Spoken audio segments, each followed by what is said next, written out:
أعوذ بالله من الشيطان الرجيم. بسم الله الرحمن الرحيم. والعصر إن الإنسان لفي خسر إلا الذين آمنوا وعملوا الصالحات وتواصوا بالحق وتواصوا بالصبر. Demi masa sungguh manusia berada dalam kerugian kecuali orang-orang yang beriman dan mengerjakan kebajikan serta saling menasihati untuk kebenaran dan saling menasihati untuk kesabaran.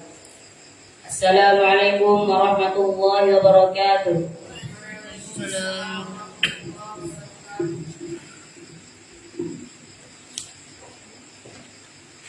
Alhamdulillah Rabbil Alamin wa bihi nasta'inu ala umuri dunya waddin. Asyhadu an la ilaha illallah wahdahu la syarika lah wa asyhadu anna Muhammadan 'abduhu wa rasuluhu la nabiyya wa la rasula ba'da, amma ba'd.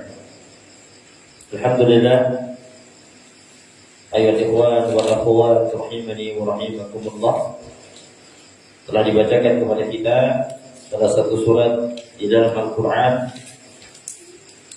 di juz yang ke-30 pada urutan ke-103 dari urutan mushaf yang biasa kita baca, yang mana surat ini biasa kita kenal dengan nama atau istilah surat Al-Asr. Surat Al-Asr. Kemudian dari ikhwan dan akhwat sekalian, surat Al-Asr ini terdiri dari 3 ayat dan merupakan surat Makkiyah, yaitu surat yang diturunkan sebelum Nabi Muhammad SAW hijrah di kota Madinah, atau sebelum Nabi SAW hijrah. Dan surat Al-Asr ini merupakan surat pada urutan yang turunnya kepada Nabi pada urutan ke-13. Turun kepada Nabi pada urutan ke-13 setelah surat Al-Insyirah dan sebelum surat Al-Adiyah. Setelah surat Al-Insyirah, sebelum surat Al-Adiyah. Kemudian surat ini ya namanya ya nama surat Al-Asr ini diambil dari ayat pertamanya ya, yang berbunyi wal 'asr ya, yang artinya masa. Ya, surat Al-Asr itu artinya masa atau waktu. Kemudian ayyuhal ikhwan wal akhwat rahimani wa rahimakumullah, sebab turunnya surat Al-Asr ini dijelaskan oleh Syekh Muhammad Abduh. Beliau menjelaskan bahwasanya di antara sebab turunnya atau menurut pendapatnya surat Al-Asr ini turun disebabkan karena orang Arab jahiliyah yang mereka biasa bersantai di waktu asar.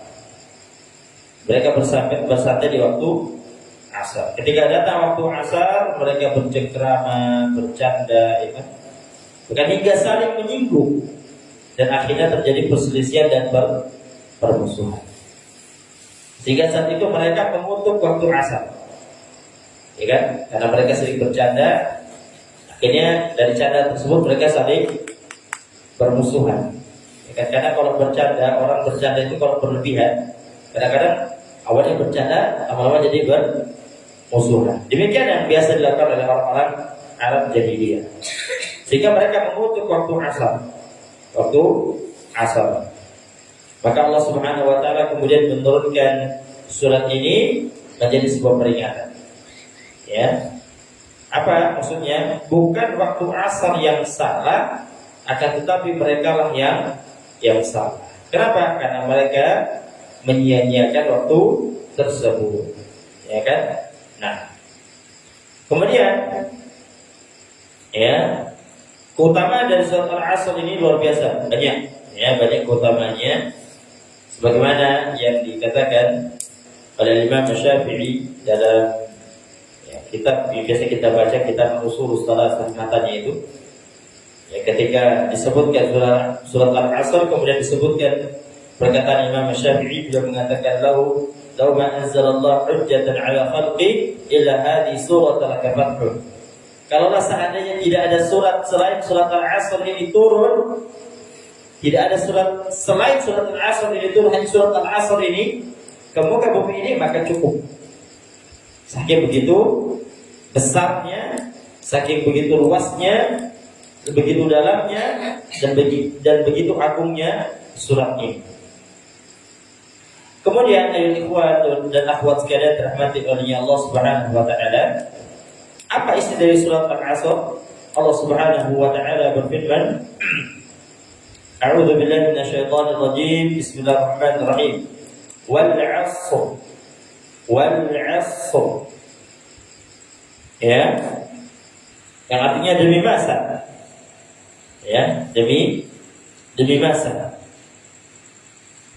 Yang mana dikatakan Syekh Abdurrahman bin Nasir As-Sa'di, kalimat wal 'ashr ini adalah aqsama ta'ala bil 'asri. Allah Subhanahu wa taala bersumpah dengan waktu asar. Yang mana asar ini, kata beliau, alladzi huwa al-lail wan nahar. Dia adalah antara waktu malam dan waktu siang, tengah-tengah. Kalau kita biasa kenal dengan waktu sore hari. Ya, nah itu di antara makna al-asr. Allah bersumpah dengan waktu asar tersebut. Demikian ayat ikhwan dan akhwat sekalian, ya, dalam masalah sumpah ini, ketika Allah Subhanahu wa taala bersumpah dengan sebutan makhluk, ya, maka itu tidak mengapa.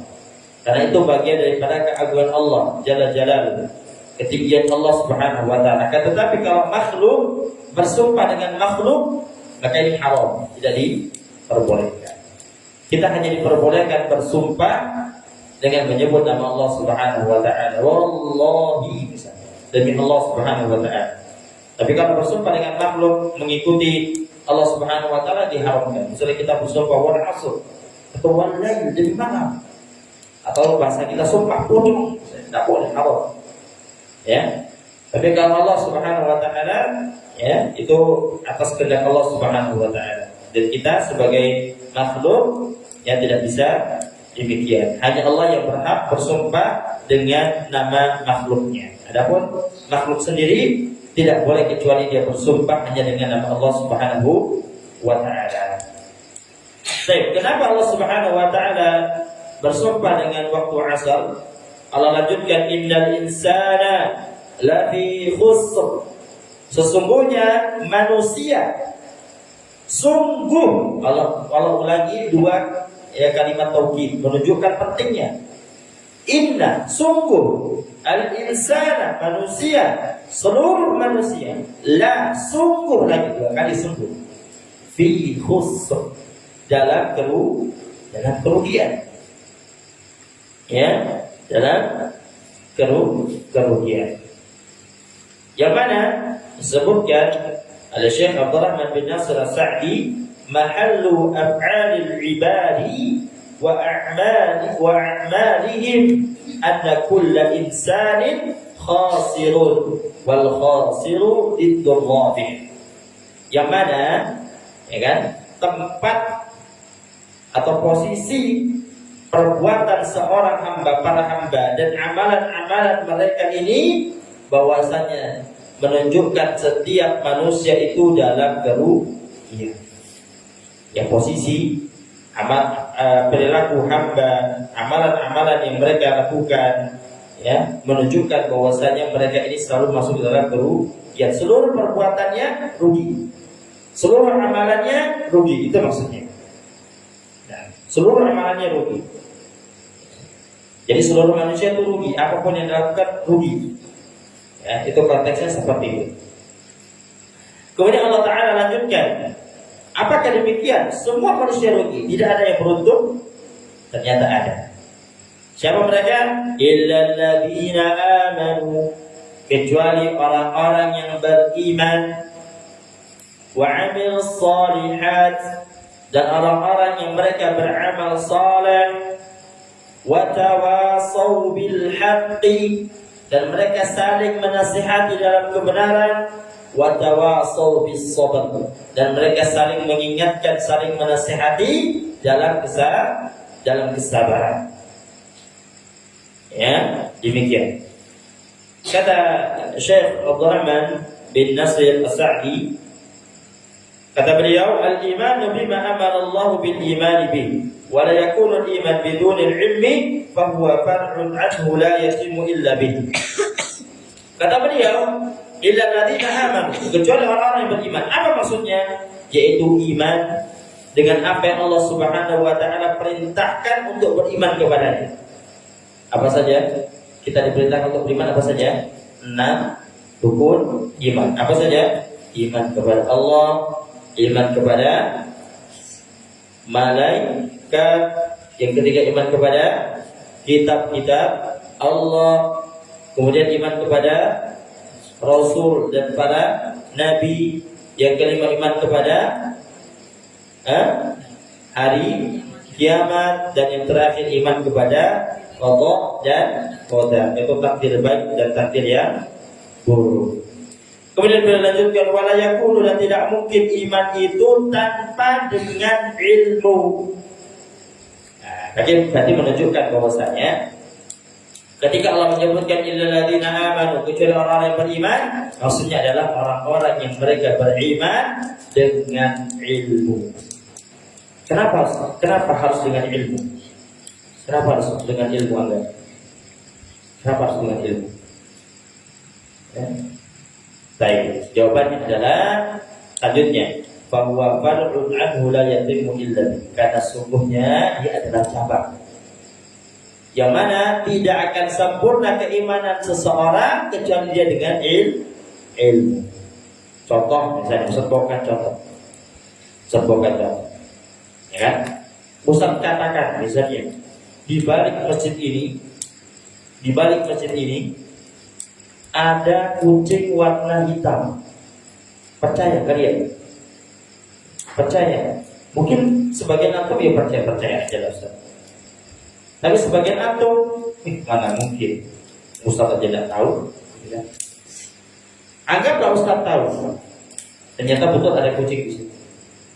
Apakah antum yakin?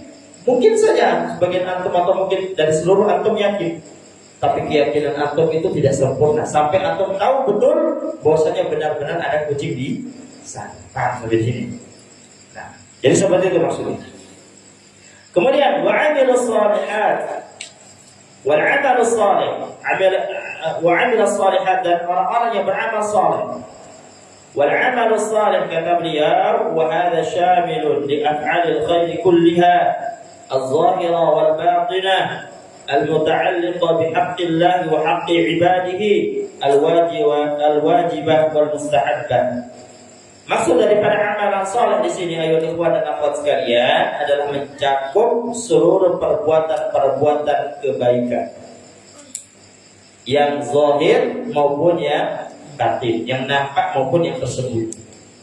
Ya, yang terkait dengan hak Allah dan juga terkait dengan hak hamba, hak manusia yang lainnya. Ya kan?